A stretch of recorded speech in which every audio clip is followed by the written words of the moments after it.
Guys welcome to my channel bank Nifty masters. ఈ రోజు bank Nifty 198 points market అయితే gain అయ్యి 51,351 దగ్గర మార్కెట్ క్లోజ్ అయింది. ఈ రోజు మార్కెట్ లోయెస్ట్ లో వచ్చేసి 51,256, హైయెస్ట్ హై వచ్చేసి 51,466.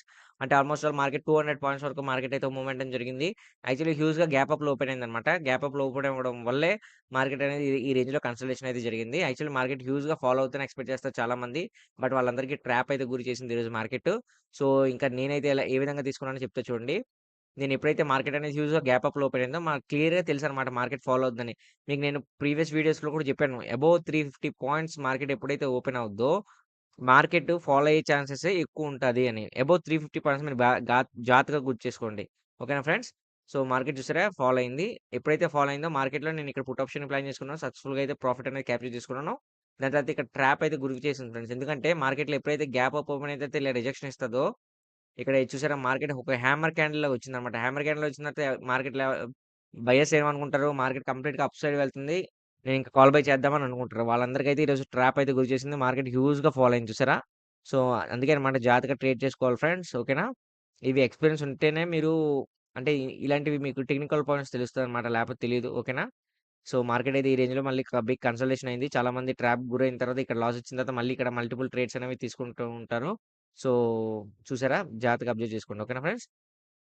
ఇంకా మండే మార్కెట్ ఎలా ఉండబోద్ది? మండే మార్కెట్‌లో మనకు సపోర్ట్ అండ్ రెసిస్టెన్స్ లెవెల్స్ ఏ విధంగా ఉండబోద్దో చెప్తా చూడండి. సో, ముందుగా మనం 1 వీక్ క్యాండిల్ గనక అబ్జర్వ్ చేస్తే 1 వీక్ క్యాండిల్‌లో మనకి ఏ సైన్ అర్థమవుతుంది ఫ్రెండ్స్. సో, మార్కెట్ అనేది గ్రాడ్యుయల్‌గా ఇంక్రీజ్ అయ్యి ఎళ్తుందన్నమాట. సో, వాల్యూమ్ చూసారా? వాల్యూమ్ బయర్స్ యొక్క వాల్యూమ్ అనేది గ్రాడ్యుయల్‌గా ఇంక్రీజ్ అవుతుంది week by week. So, next week కూడా మార్కెట్ అనేది కంప్లీట్‌గా రైజ్ అప్ అవుతుంది. అప్ టు 52,676 మార్కెట్ వరకు ఎళ్ళే ఛాన్సెస్ కూడా ఉన్నాయన్నమాట. సో, జాగ్రత్తగా ట్రేడ్ చేసుకోండి. ఓకేనా?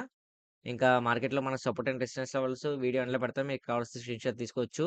ఇంక వన్ డే క్యాండిల్ గనక అబ్జర్వ్ చేస్తే వన్ డే క్యాండిల్ కూడా మన సైన్ ఏం చూపిస్తుందంటే మార్కెట్‌లో గ్యాప్ అప్ అయి ఒ ఒక చిన్న వాల్యూమ్ అంటే సెల్లర్స్ దగ్గర నుంచి ఒక చిన్న ట్రాప్ అయితే ఈరోజు మార్కెట్ అయితే ఇచ్చిందనమాట. బట్ ఇండికేషన్ అయితే కంప్లీట్‌గా అప్ సైడే వెళ్తుంది.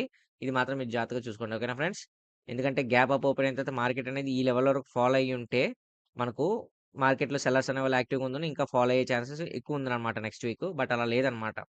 సో, మార్కెట్ కంప్లీట్‌గా అప్ సైడే వెళ్తుంది. జాగ్రత్తగా ట్రేడ్ చేసుకోండి. ఓకేనా? తిరిగి మళ్ళీ మనం రేపటి వీడియోలో మళ్ళీ మనం కలుద్దాం. నా వీడియో గనుక నచ్చితే వీడియోని లైక్ చేసి ఛానెల్ అయితే సబ్స్క్రైబ్ చేసుకోండి. Thanks for watching.